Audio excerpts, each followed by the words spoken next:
This is From Now On. I'm Lisa Phillips.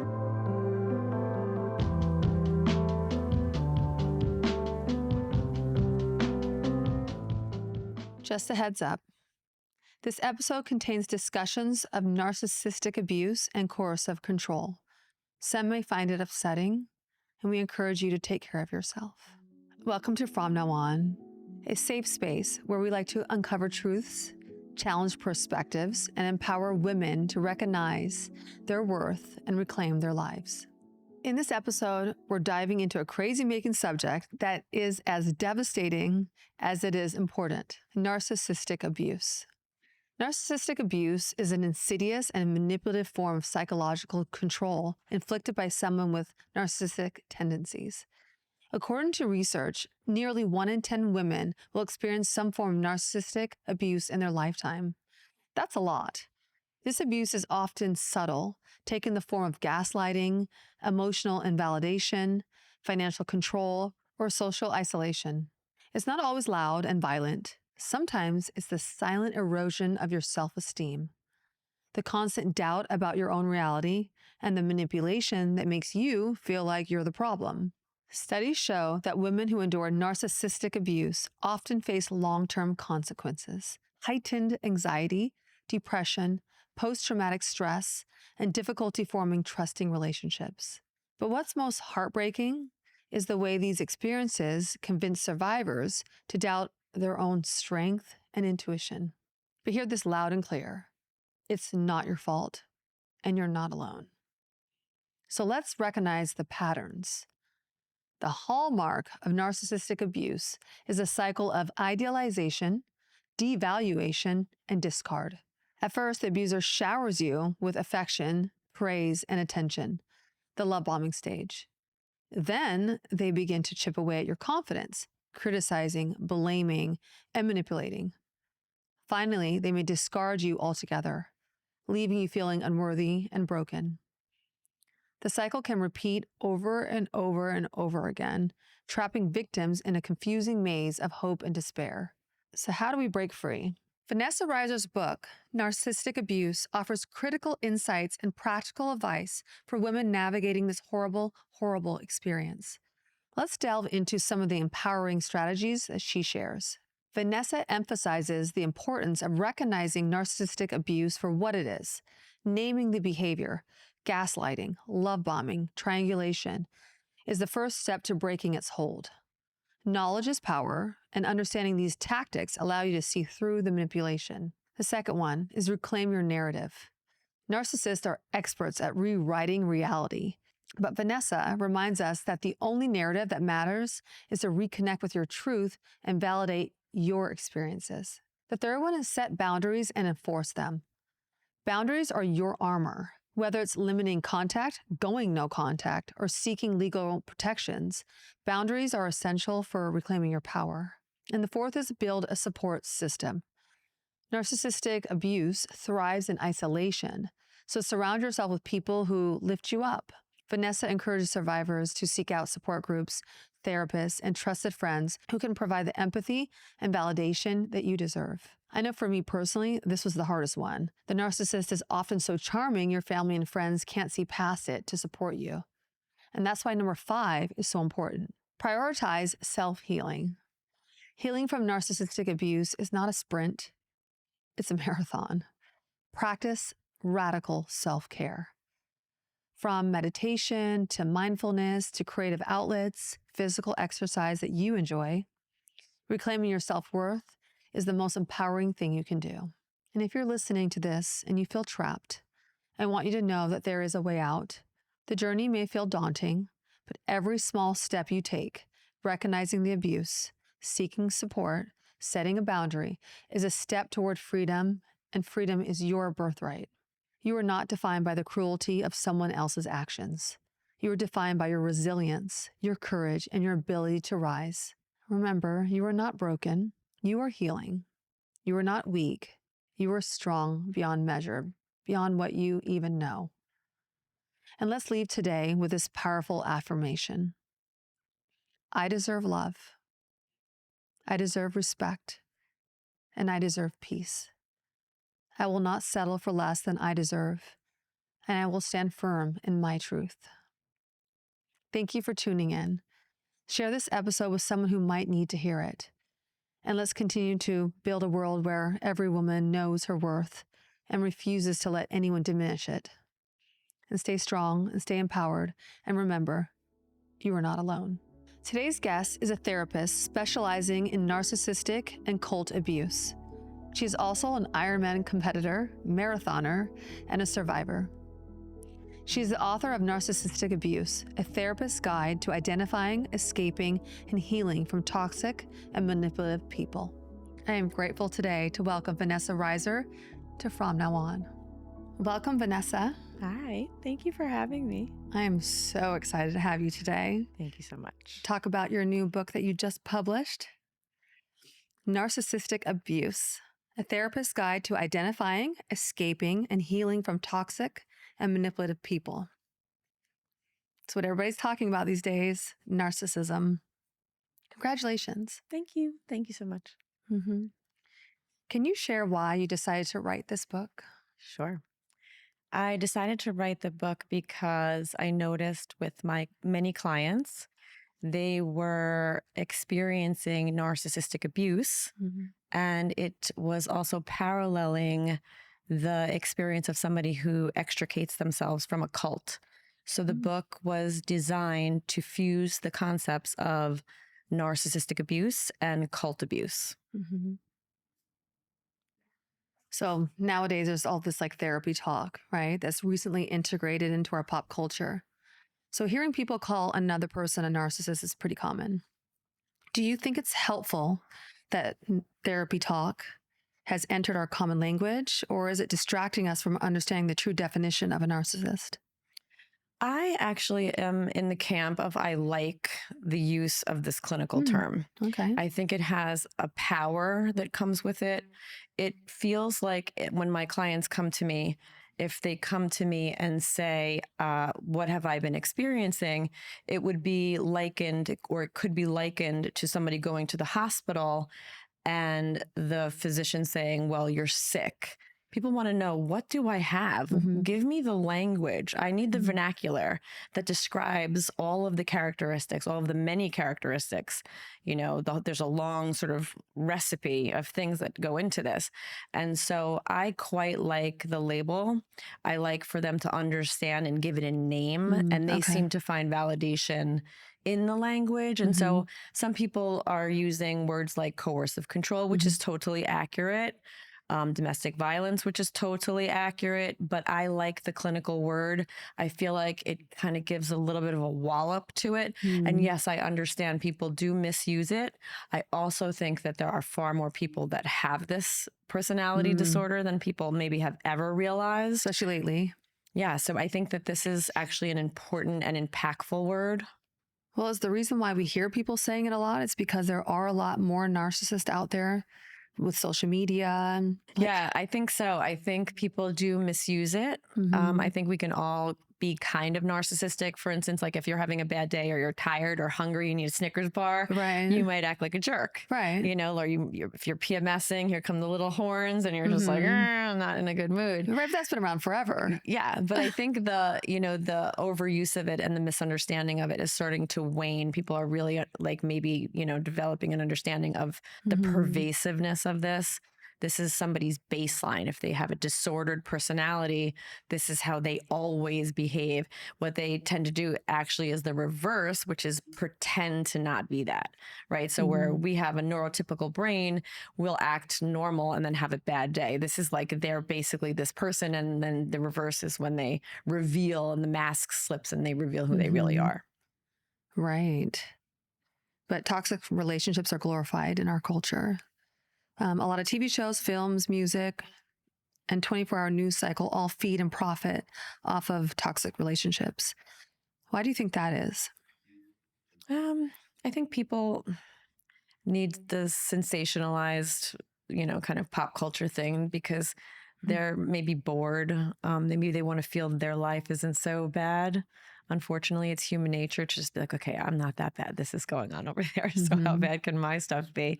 Yeah, I think our culture is one that is maybe the things get sensationalized. We see this in the, even in the news world, breaking news, everything's Mhm. breaking news. It's sort of to get your attention. And unfortunately, it trends in sort of an unempathetic way. I don't think Mhm. we cultivate Mhm. love and things that are really important, like connection. We are sort of trending in what feels kind of toxic in the Right. news cycle and pop culture. But also, on the reverse of that, it's like we're also learning what this is and how to navigate it and how to, understand what we're looking at. Yeah, it's kind of become just like the norm these days. Mm-hmm. Like if you watch any TV shows, the relationship is not a healthy one. There's Mm-hmm. always some type of power dynamic Mm-hmm. or a narcissist person or just, Yeah. like you said, like toxicity. Yeah. We see it everywhere. We're seeing it with certain, big, like high profile, celebrities now that are getting in trouble Mm-hmm. for running their own cults. And we're seeing it in so many different avenues. We're seeing it now in the music industry, and Mm-hmm. not that it wasn't always there, but you're seeing these sort of really, really resourceful, wealthy, powerful people, and the veils coming down, and we're understanding now, what are the characteristics? What are the things that they do? What we're seeing the parallels between them and the cult leaders Mm-hmm. and the cult of one, which is this intimate relationship that we may Mm-hmm. experience. You may have a toxic parent, and it feels familiar when you're watching that. So there's a lot of things that we're witnessing that are really probably upsetting, but also I think it's opening up a dialogue, which is helpful. So the cult of one, let's go back to that. In your book, you say a romantic partnership with a true narcissist is what I like to call a cult of one.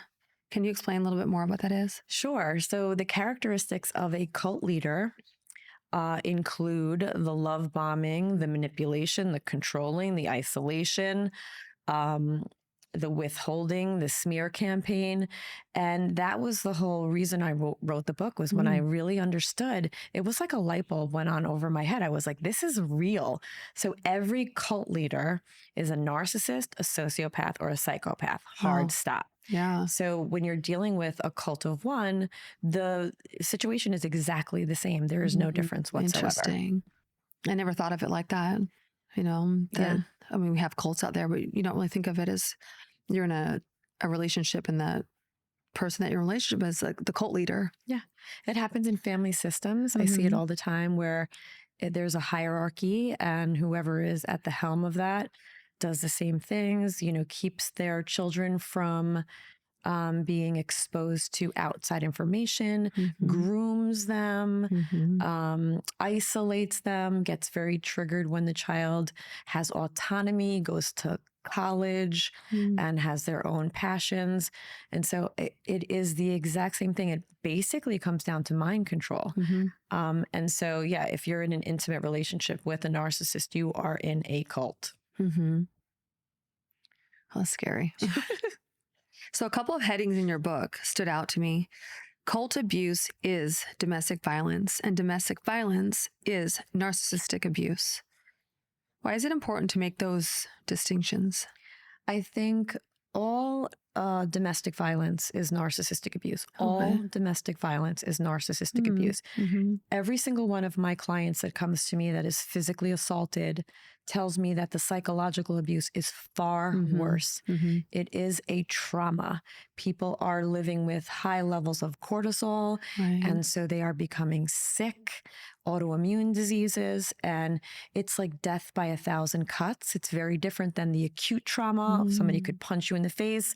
And quite honestly, a lot of my clients that come to me and have experienced psychological abuse, sometimes in the back of my mind, I'm thinking, and I hate to say this, I wish he would just do something to her so she could get out of there. Right. Because they stay longer, and it's just like, maybe there's a little strangulation or a pinch or a hair pull, something subtle that you kind of get confused, and they love bomb you back. Right. But it's so insidious. And so all domestic violence is this trauma, this death by 1,000 cuts, which is narcissistic abuse.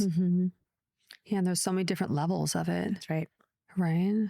So your book takes us on a journey. Part 1, the narcissist you love. Part 2, the playbook, and Part 3, breaking free.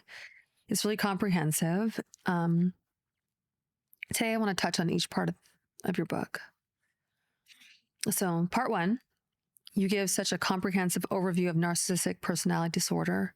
And I want to talk through some of the symptoms of NPD and go beyond gaslighting and love bombing. So why is it that people with NPD tend to have anxiety? And how does that show up in the way they act? I think a good amount of their anxiety comes from the lying that they do. So they figure out at a very young age that they can manipulate and lie and get what they want. Their needs are met because they're lying. And so based on that, there's this understanding that they could get caught and get called out, which is too scary for them to be exposed. And so they spend so much time lying. And then what comes with that is like high levels of anxiety. Psychopaths are different. They don't feel as much anxiety. So this is somebody who has like a muted affect, and kind of does not display this nervousness. They kind of don't care. Like, Yeah, they don't care. Yeah, they're just like criminals and they don't really care. Narcissists tend to be pretty anxious because they don't want to be exposed, and they're afraid that their lies will catch up with them. Well, isn't that what they fear the most, is just being exposed? Yeah, for sure. Right. Like you just saying one thing that says what they've been hiding the whole time. Right. So explain to me how fantastical or magical thinking shows up in a narcissist. Narcissists live in a fantasy world. They have some story, almost like a movie reel that they're playing out. And to the earlier point around their lying, they will confabulate and sort of fill in the blanks with like, you know, it reminds me of that SNL character. I forget his name, where he was like, yeah, that's the ticket. It's like they're selling you a storyline. So they tend to dangle carrots and future fake and perpetuate the story. And if you don't play along, you will be punished, because this is a fracture of their ego, that you're not going to be a part of this story. So they tend to be very fantastical. You know, they're kind of painting this picture of this perfect life that's going to happen, the white picket fence, the babies, puppies, all of the wonderful things. And that's why I did my run across New York in a wedding dress, was because the wedding dress is like one of the quintessential symbols of the future faking. It's like this fantasy that, you know, little girls are like, oh, this is so wonderful. And so that was a symbol of future faking.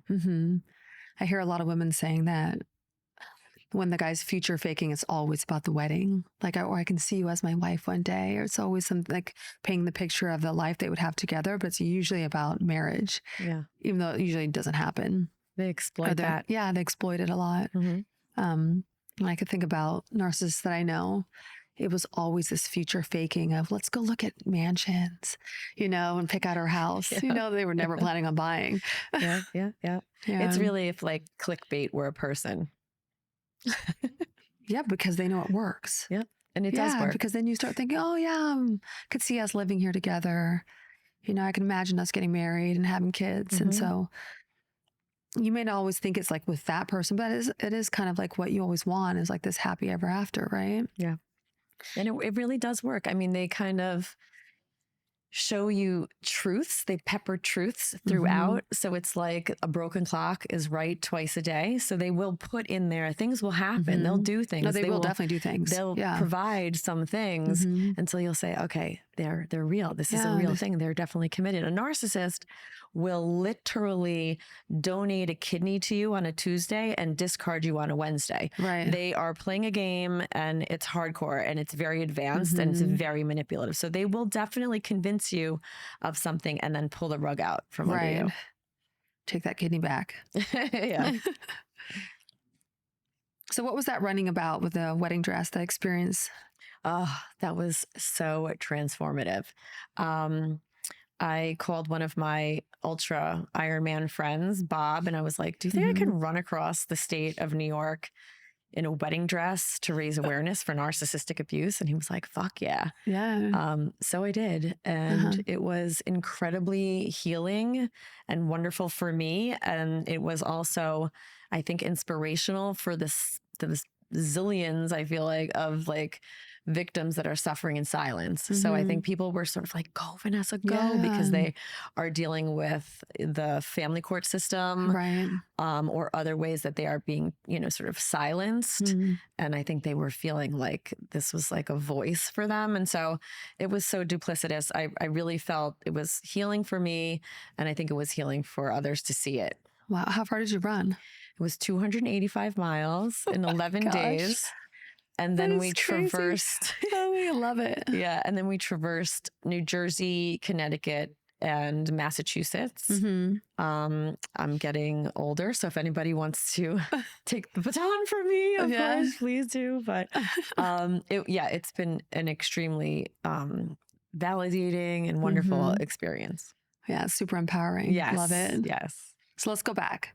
Why does a narcissist tend to be boundaryless? They are going to be sort of turning up the dial to see what you'll endure. So if they push past the bathroom door and you don't say anything, they know they can now push something else a little further. If they call you at work and they know you're busy and you accept the phone call, they know, okay, I'm in. I can let me turn up that dial and see now what else can I do?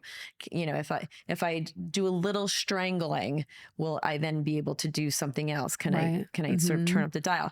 If I press this other sort of taboo or deviant sexual experience, will they endure it? And then can I turn up the dial a little more? So it's called a relationship of inevitable harm because that trajectory is always ending in death of the soul, death of the human, because they're turning up that dial. It's sort of a damned if you do, damned if you don't, catch-22 experience. Right. And so they're always going to be watching to see what you will tolerate. It's almost like testing one, testing two. Yeah. It's kind of scary because they're testing you. You're going past your limits and you go past a little bit more until almost you don't even know who you are anymore. Yeah. You're not even that person that you were when you met them. Yeah. People will tell turned me into who they want you to be. Yeah. People tell me that they are completely like vacant of any person, even at the end. And it's funny because the narcissist will punish you for being the vibrant, kind of happy person that you are, and then slowly then punish you for becoming something different, that they devalue you around how wonderful and dynamic you are, chip away at you, and then be mad that you're not that person anymore. Well, that's just playing so many games. That's why the psychological abuse is so bad, because it's so confusing. Can you explain mirroring to me? Sure. Mirroring is when the narcissist is being rather chameleon-like. So if they have a prey or somebody that they are luring or love bombing, they will sort of turn into them. They might like the same food. They'll like the same music.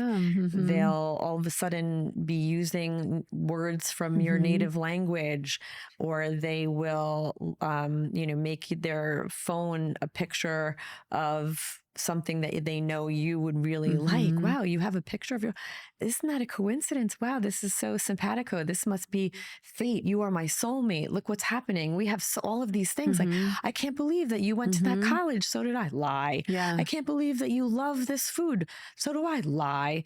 And so you begin to think like, this is really my person. This is like a meet cute. What's going on here? This is fate.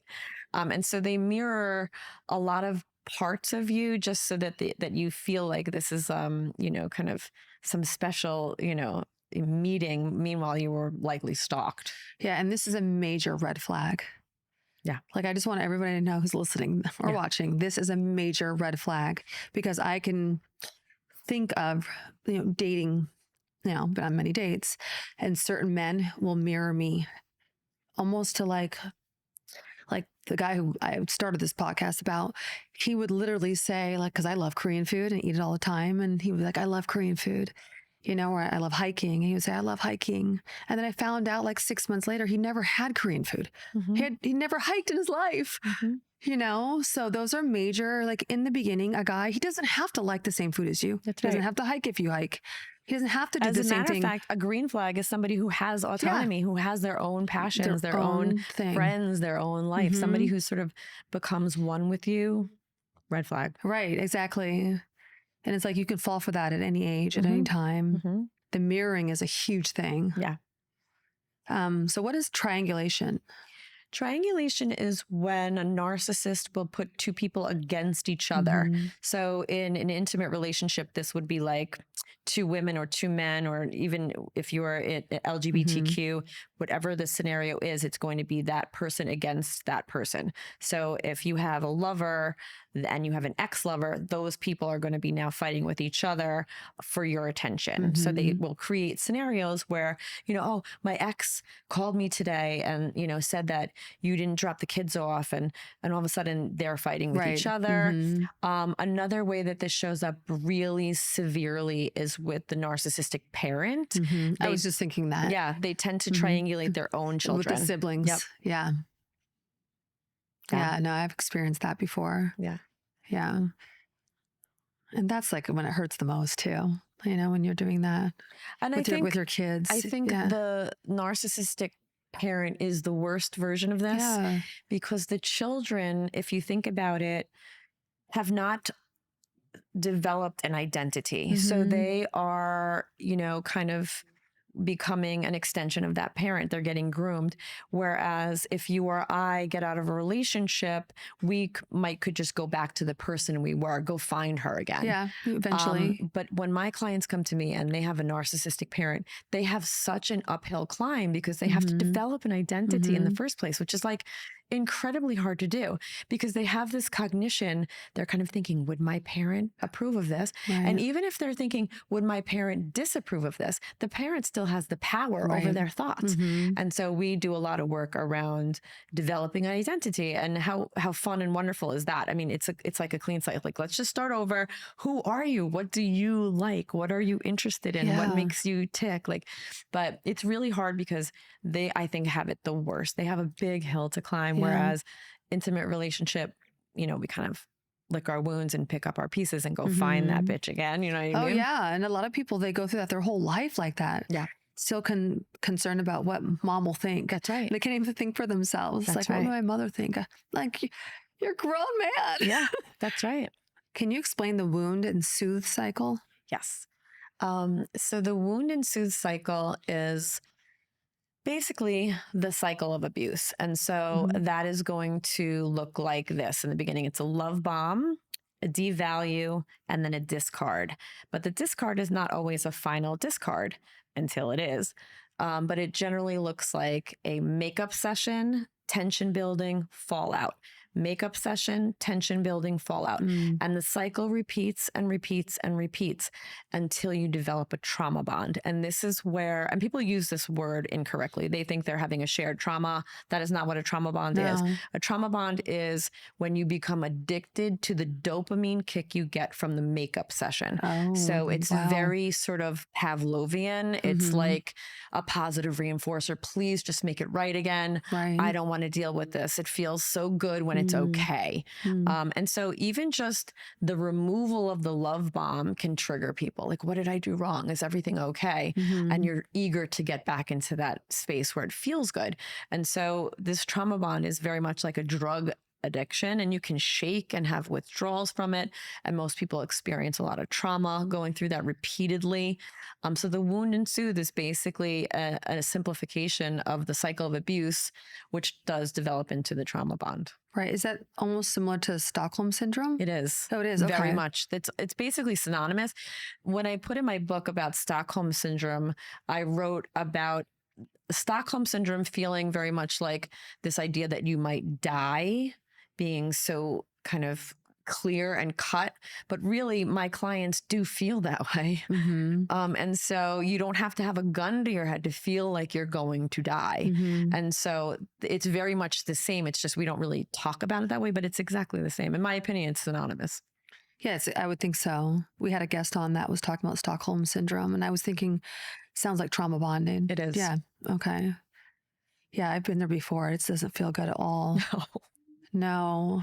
It's like you love that person so much and you just get that attention, but then, things happen where it's like, oh, that's confusing, or, that didn't make me feel good, but you just want that love again, And I think people, unfortunately, are getting so wounded by this that they're now not willing to even engage. And I see a lot of people who are not going to be dating, who are not going to risk it, because think about how heavy that is. Like, I'm not even going to put myself out there because the threat of getting that happening to me again is so scary and severe that I would rather not. And so that's kind of, it's sort of trending in a weird way. I hear a lot of people talking about just not wanting to even give it a rip. Well, I mean, when you go through something really traumatizing for you, I can understand that, because it's been like that for me the last couple of years. I'm not wanting to get back on the dating scene because of what I went through. It was so, I don't know, there's certain relationships that just shake you, right? You know? Yeah. And the scars from that are really, it takes time, I think. Yep. Yeah. Maybe until you just want to be in a really healthy relationship again. Yeah. It's like, it's just need a healthy relationship. Right. Is the most important thing. All right. So in your book, you say a lack of empathy is ground zero for narcissists. How can one figure out whether the person they are dating or even married to lacks empathy? This is something that might present itself when they are around somebody who's sick. They tend to not really deal with people that are not feeling well, because this is a fracture of their fantasy, of their storybook, sort of way they think the world is supposed to look. So illness is a huge thing. They don't seem to do that well. So if you have a sick pet, if you have a sick parent, if you have an injury, if you have some illness, they tend to disappear. They're not going to be around for that. They tend to also deny anything. They're kind of delusional around their own illnesses. You'll see these are people who are not generally going to the dentist. They're not going to the doctor. It's like, what are you talking about? Like, I'm perfect. Like, there's nothing wrong with me. But my girlfriend Yvonne and I often joke about, like, we should just like adopt like a sick dog to see how will they behave. Like when you start dating, it's got like a one-eyed dog, like with like cataracts, to see like how they manage this sort of, imperfect creature. And so they are not interested in reality. They are not interested in real things. We are real people. We get sick. We have injuries. It's life, right? That's what happens in life. And so anytime that shows up, pay close attention to how they navigate illness, death, injury, anything like this. Yeah, it's so funny you say that, because like my ex-husband was like that. I was never allowed to get sick, and if I was, it was like, hurry up and get better so you can do everything. We would never like let me be sick, and he would take care of everything.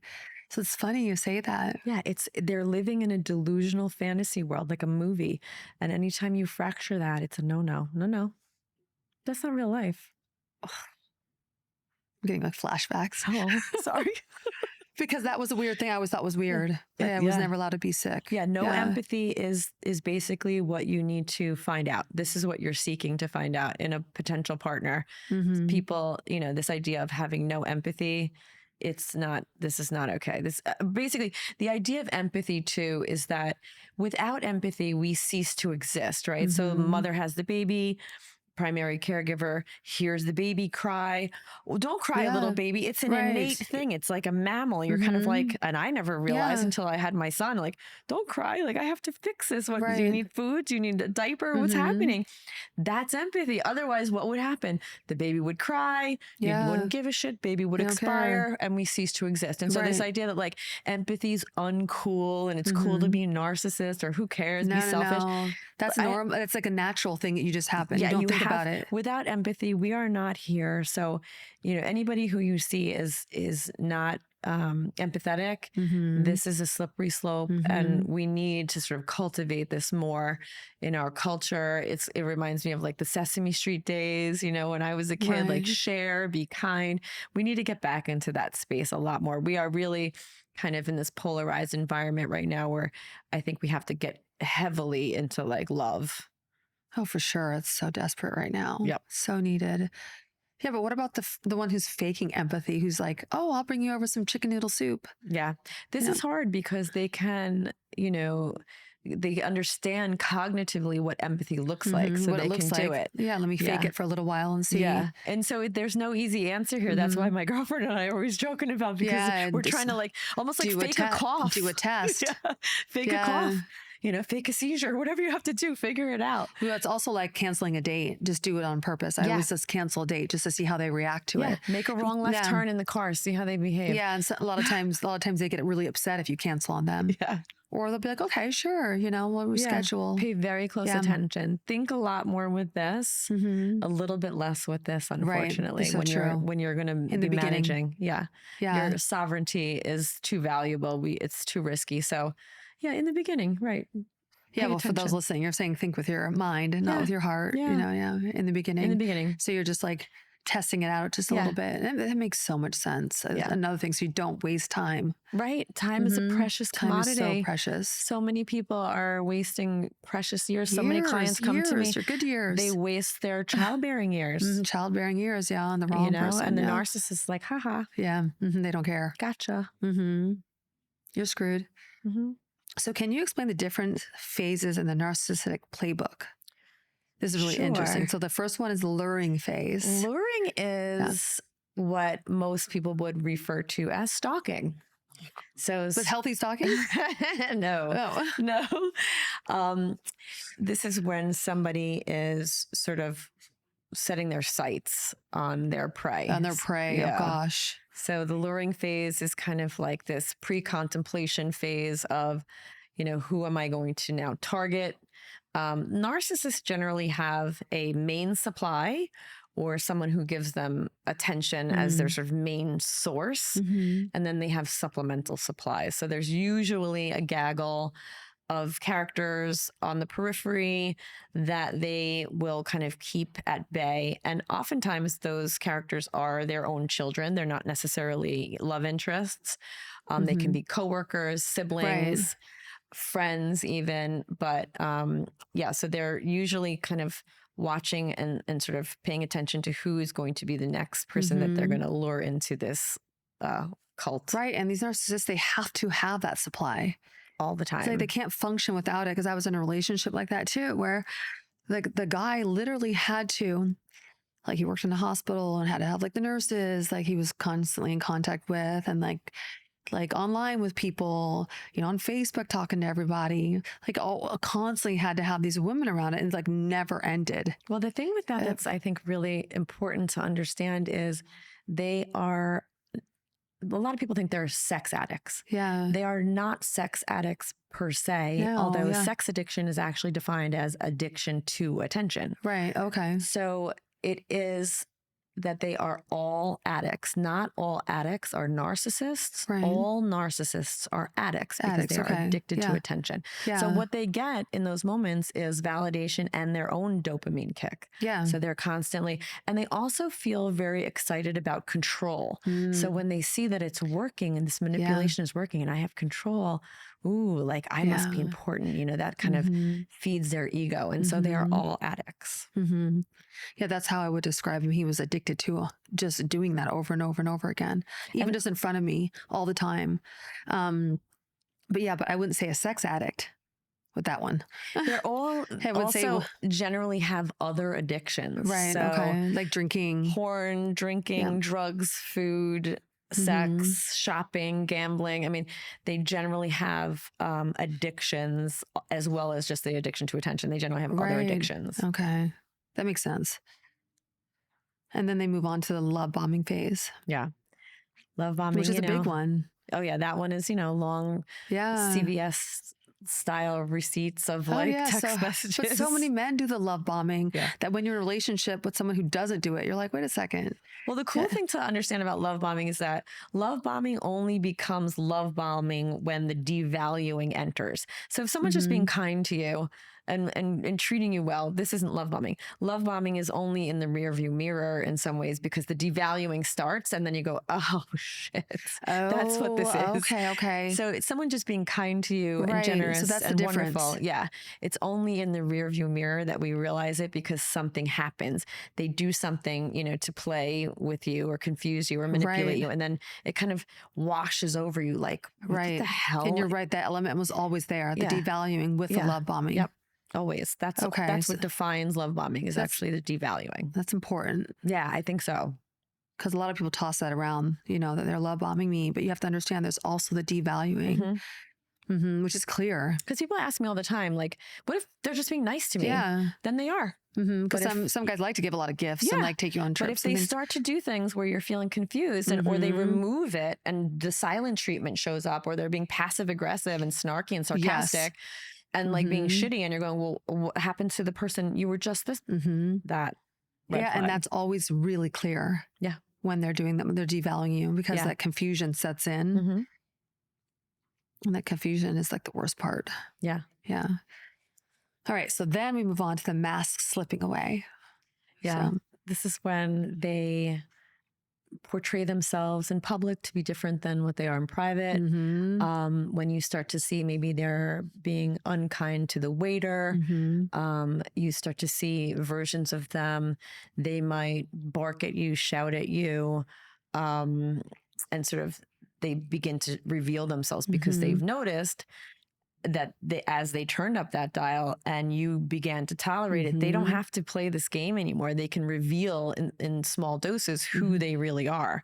And that can be really telling, because more than likely what's going to be coming is the discard. So they are probably getting ready, getting some other luring happening, and then the supply is going on, and then you're going to be discarded. And people who go through that are left most of the time homeless, jobless, childless, soulless.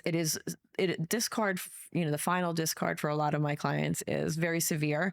And then there's the post-separation abuse and the legal system and all of the stuff that comes with being tortured by a personal terrorist, which is basically what happens in so many of those cases, especially with, when you're trying to co-parent, which is so tragic for so many of my clients. But yeah, that's when they start to realize, like, I don't have to play this game anymore. I'll do whatever I want. Right. But doesn't sometimes the discard happens after you've discarded them? You can definitely discard them, which, in some cases can also be very treacherous, because it's like, how dare you? You think, I mean, this is the ultimate wound, because if you discard a narcissist, then this is like something that in their fantasy world, it doesn't occur. You can't do this to me. How can you do this to me? Right. Me. Do you know who I am? Like this kind of stuff. And so, that's what I've experienced more so. Fury. After you've discarded is when I've seen the mask come off like crazy, and it gets really, really bad. Very dangerous. And I also experienced this too. Major smear campaign. And that's so detrimental and horrible to go through. This is a real horror, because what most people don't realize is the smear campaign started long ago. They were planting seeds with your friends, your family, the parents. Yeah, you don't cook. Or she drinks too much. Is she well? Have you noticed she stumbled the other day? You noticed she put her makeup on a little weird. She's not. Something's not right. So they're going to lay those seeds. They need Jesus. And then, and those seeds turn into trees. Let me tell you, that stuff becomes very, very dangerous. Very quickly. After the relationship, they are going to go hard around things. They will pull things directly out of their ass that you did, I mean, I don't know, you drank like baby blood or something. Who knows what they'll come up with. And it's scary, because they will tell your employer, they will tell your anybody around you. Yeah. They will try to ruin your life. They'll try to break you away from your family. Yeah. Yeah. Yep. Yeah, if you get to that stage of the smear campaign, it gets really, really bad. Yeah, that is really, really horrifying. And they'll do it in the courts. So if you're trying to divorce and you are dealing with the legal abuse that comes with that, they will mischaracterize you in the judicial system and they have no shame about that. Play a game that is horrifying. And a lot of my clients do lose their children because of the lying narcissists smear campaign. But also they've built that up over months or years to be like the charming, sweet one, and everybody trusts them. That's right. They are like poets, priests, and politicians. Since day one. Kissing one. babies, stabbing you in the back, and nobody knows. Nobody knows what goes on behind closed doors. Oh, so bad. It's scary stuff. For sure. You wonder why women stay single for so long. Yeah.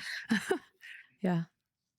It's a risk. I've recently escaped from back-to-back abusive relationships, two totally different from each other. And that was really, really hard for me. But it's what prompted this podcast, just to get a deeper understanding of just the red flags and what to look out for. So I love that part 3 of your book that gives guidelines and insights on how to leave those types of relationships and how to move forward after surviving. I wish I had your book when I was trying to leave that relationship. So you created Teletherapist's Hierarchy of Restoration, which is the soul restoration pyramid. Can you explain the different phases labeled on this pyramid that survivors of a narcissistic abusive relationship go through? So let's go through devastation first. Yeah. So this is kind of the fallout. This is the discard. This is when you realize that what's happened. So you're devastated. This is usually when you find yourself on the floor of your bathroom screaming and crying. So you're devastated. And that's the first part of this, I think. Then confusion. Confusion is in some ways, I think, parallel to how we grieve. There's this like, is this really happening? What is happening? Maybe it's going to be okay. Maybe I can fix it. So there's this kind of vacillating between this has to end and also this can't end. And that's a major one, right? That's something you always go through. I think the confusion part. The confusion piece is so important for people to understand because this is where the brain injury occurs, the gaslighting, the confusion is in my opinion, where the brain sort of fails. The brain is like a fact-finding tool and it's looking for truths. So as you kind of spin around in untruths and truths and untruths, you begin to sort of fail. And I think the brain doesn't do well in that. So the confusion is where the injury, in my opinion, occurs. Right. And then we have sadness. Yeah, this is, again, just like when you're grieving, it's just this overwhelming goodbye to not just the person that you thought you loved, but the ideal of what kind of picture perfect relationship maybe you thought was real, sort of grieving holistically the idea of this even ever happening, right? Like this kind of storybook version just sort of dying. Yeah, of course, because sometimes you think you're going to be with this person for the rest of your life. Yeah. You become sad as well because you recognize that people are just rotten. And that is a really scary thing for a lot of people to understand, is that people are bad, right? So this idea of having no empathy, if you are somebody who is particularly religious, you might even say is evil.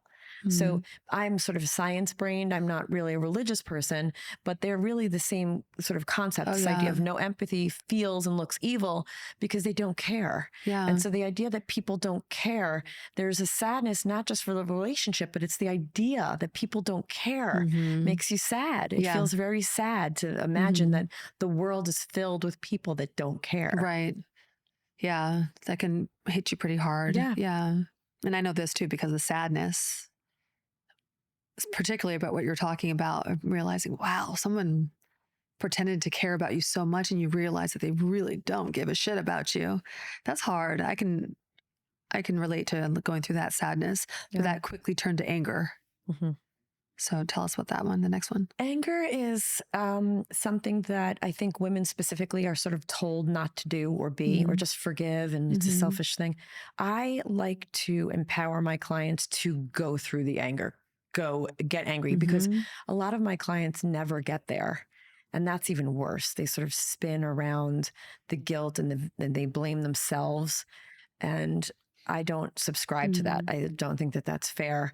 I think you have to kind of, do something in social work that we call sublimation, which is a kickboxing class, scream into a pillow. Or certain therapy. What's my therapy? Or certain therapy, right? Yeah. But I think, like running for me was my thing too, just like kind of hitting the streets, journaling, I think it's important to get it out and then also not stay there. You can't stay in an angry space or it's just fully toxic. But I do think you have to get it off your chest. And so anger is actually a really important piece. I actually think that you can't go through the whole healing process without having going through the anger process. Yeah. Is that true, you think? Or I think people do say stuck. A lot of my clients don't get angry. They tend to be very codependent. And sometimes they grow up in religious environments where they think they're supposed to just live in servitude. And so they don't really, and I'm always, come on, you angry? Like, come on, get there. Cause it's like, you know what? This is bullshit. Right. And then you start to like really take kind of like this idea of it being your fault off of your shoulders. And then you can kind of free yourself from that. I think a lot of people blame themselves. Like, why was I so stupid and stuff like that? So I don't want people to sort of internalize this toxicity. It's better to express it and get it out. I was gonna say that was me. Everything was internal. Everything was my fault. And then it wasn't until I went through EMDR where I got angry after every session for a couple of days. Yeah, but it worked. It worked. I had to like get to that place where I had to get angry about it. Then that was the only way for me to move on to the next one. Yeah, because you know what happens? A lot of people, when they are internalizing it, will actually practice self-harm. These are the teenagers that are cutting. So they're gonna. It sort of stays. It's better. I tell people all the time to use like audio texts and journal. Get it out. I mean, I see so many people in my practice who are just expressing it and connecting dots and processing. So just say it over and over again until and then when it makes sense and clicks. And so I think expressing it and externalizing it is like key. That makes so much sense to me. Because then after the anger comes out, then you can go through the understanding phase. Yeah. So this is where you don't feel like you need to explain to the narcissist anymore, like what they're doing wrong. You're like, oh, so you just don't give a fuck. Yeah, it's so true. You do. You get to that point where it's like you don't even care anymore. Yeah. So like the narcissist that, let's say, some of my clients are like co-parenting with, sometimes they're trying to say like, little Jimmy is allergic to peanut butter. You can't keep it. And then it clicks and they're like, if I tell him that little Jimmy is allergic to peanut butter, he's going to give little Jimmy peanut butter. So I better stop doing that. So they realize like, okay, so this is how this works. This is a game. I have to play this game. And so they start to not engage as much because that's not getting them anywhere. So true. Okay. Then we have healing. Yeah. So this is where my clients, hopefully, and anyone who is listening gets into this radical self-love. I'm talking about this is the good phase. Cozy pajamas, chicken noodle soup, candles, some jazz music, maybe a glass of wine, weighted blanket, a good movie, good friends, self-care. Yeah, this is like the treat yourself like you were in a car accident. I'm talking about feet up, just go to the beach, go to the lake. Just really like structure it into your daily life that it is all about you. Whatever you want to do that. Be kind to yourself. And so healing, is a lot of different things, but I do think that it's getting really, really cozy and careful about the people who you bring around you. Oh, sure. Yeah. Those boundaries come in at this point. Yeah. And in dialectical behavioral therapy, we go to the 5 senses. So I like smell. So find some lotions, get some candle. I like the smell of a Christmas tree. So I sometimes will put the infuser just, all the time. Yeah. So, this kind of stuff where you're, nurturing yourself with nourishing food. A pet is an amazing thing. The pet, like my dog checks a lot of boxes for me because the smell, the touch, the visual. So we want to go to the 5 senses, and that is very grounding and seems to help people to sort of get into a very healing space. Yeah. It's funny you say that because when I'm going through my healing phase right now, I'm feeling really good. It's also when you don't give AF about anything. That's right. Right? That's true. That's the big difference for me. I'm at that stage where I don't care. Like if you're not supporting me, if you're not there for me, I don't care anymore. Yeah. And it took a long time to get to that point. Yeah. Because I used to care so much. And the circle gets small. Yeah, it gets small. The small gets very real small because there's people on your periphery that, you think are your friends, and then you go through this and you really start to pay attention to certain behaviors, and then it's nicer that way. It's so much nicer. I'm so much happier in that space. Yeah, it's safe. But I was going to say with the scent though. Yeah. I don't normally buy candles and things like that, but I have so many candles now that I like the scent too. Or it's so important. wearing perfumes. It's little things like that that will change your that. entire life. It will literally over time, because you're doing something kind for yourself. You sort of, and a lot of my clients, as I mentioned, will suffer with like this codependent vibe. So we have to really structure it. They have to force themselves. They have a hard time here. Women have a really hard time, you know, being selfish. They don't understand this idea, but it's important. You have to do this. Yeah. So what advice would you give someone who's in a cult of one and they want to get out? Like, what is the first thing they should do? So the first thing they should do is really get into a safe space, because this is a safety issue. When clients come to me, or potential clients come to me, the first thing I ask them is, are you safe?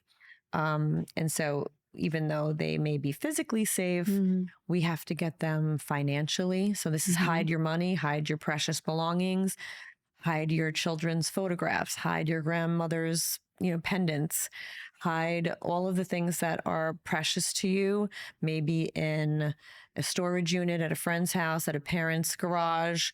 So you really have to start to think, how can I sort of get secure? Because you're going to need to get a safety bag. You're going to need to pay attention to your finances. And so these are some things that people generally have to do straight away, because it can be very treacherous to try to extricate yourself. So the first thing is that, you know, and then it takes a lot to kind of manage getting away. It's very much like escaping a cult. Right. It's tricky to do that. It's not an easy thing. I'm not going to lie. It's not easy. This is where the torture really does start. It's not like, oh, you just leave and everything's okay. Oh yeah. Generally not. Oh no. And with the financial abuse, they're making sure that you don't have money. Yeah. They want to make sure, you know, that you're not putting money aside, or they're not giving you extra money, you know, so that you are Some definitely narcissists will actually bankrupt their $1 million organizations rather than cut you a check. Yeah. On a low-level narcissist, we might see, this is the guy who doesn't pay child support and is, you know, willing to not even go to the dentist, and will, you know, not work just so that you will not be cut a check. I mean, there's so many versions of this, obviously, but those are sort of some glaring things that I think about sometimes when I think about the levels that they will go to, to sort of make sure that you are financially in trouble. One of your first recommendations in your healing chapter is to get a journal and write. Why is that? I think it's important for people to express themselves, process what they've endured.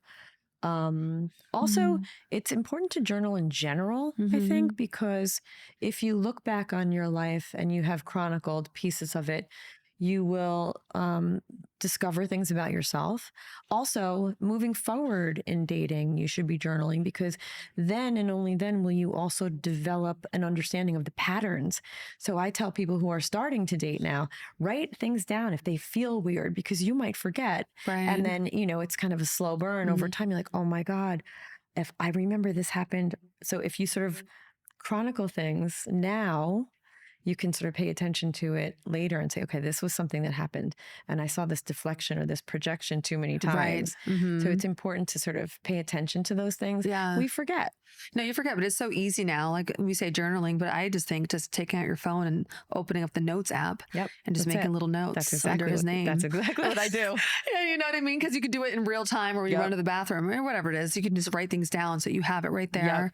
You know, it doesn't have to be like, you have it's to go. A great resource. It's a great tool. If you're dating post narcissistic abuse, journal on your dates, because you want to see those red flags right away. Yeah, because it comes up after, I think it's like 4 months is when they start to reveal little things. And exactly. So it's always 4 or 5. Everything's cute until 4 months. And then it's like, oh, okay.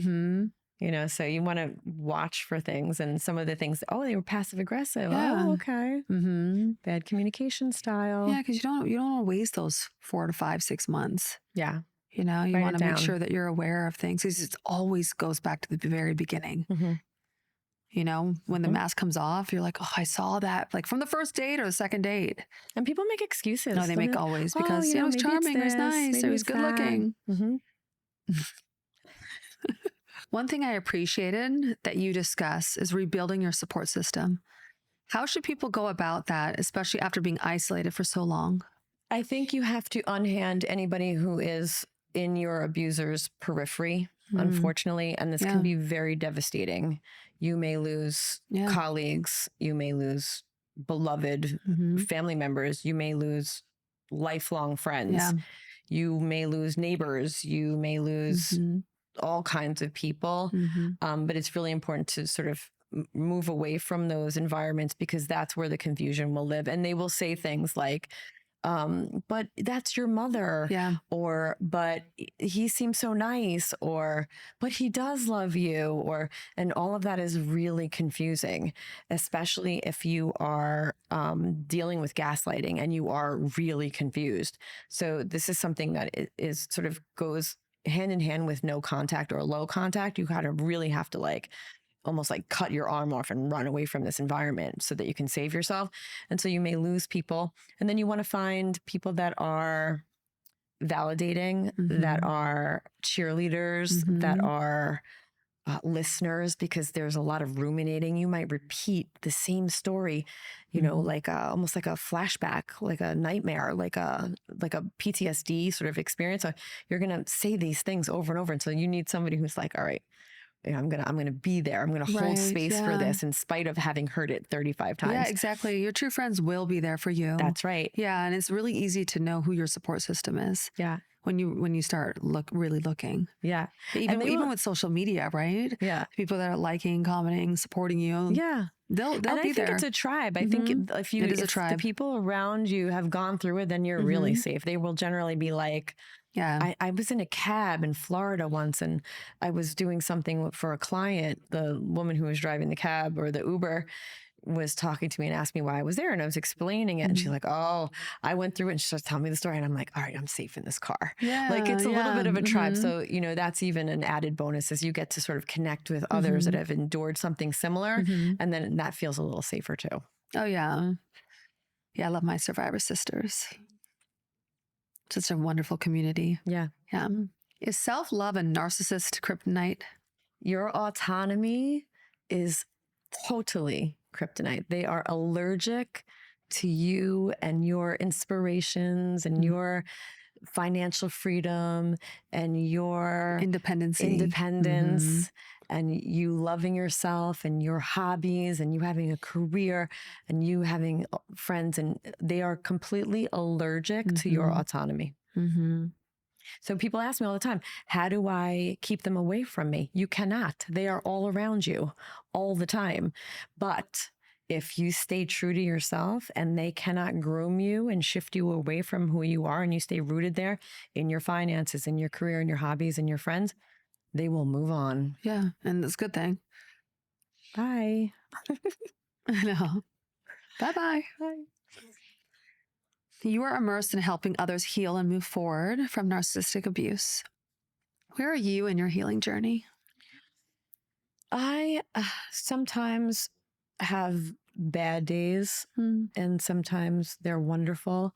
I always think of it as being less linear. It's almost like a jagged experience. It's like 2 steps forward, 1 step back, 6 steps forward, 9 steps back, 3 steps forward. So you're kind of moving forward, but there's like days or even weeks sometimes where you just stumble and it's confusing, and you may have to still be enduring post-separation abuse. And so it can be very jagged. When I look back, it's incredibly progressive though, overall. There have been strides upon strides, and I really did a lot of work and created a great environment for myself. But it's jagged. I think it's not a linear thing. It's not so easy as you just sort of go through it. I mean, it's tricky stuff. Yeah. And do you find the abuser goes through like every single one of these steps? Is it always like the same MO for? Yeah, they have almost like a copy and paste, which is weird. Right? It's very weird. I think the way that I sort of manage that in my mind is I do think that they all similarly develop an understanding of how to manipulate at a young age. Yeah. I think that it starts way younger. I'm of the camp that it even could be biological, quite honestly. So we used to think schizophrenia and other sort of severe disorders were trauma based, but we sort of came to learn that they're not, that they're biological, that they're genetic. There's also a lot of talk about this intergenerational trauma. Right. And so I think that it starts early, and I think they all figure out how to do it.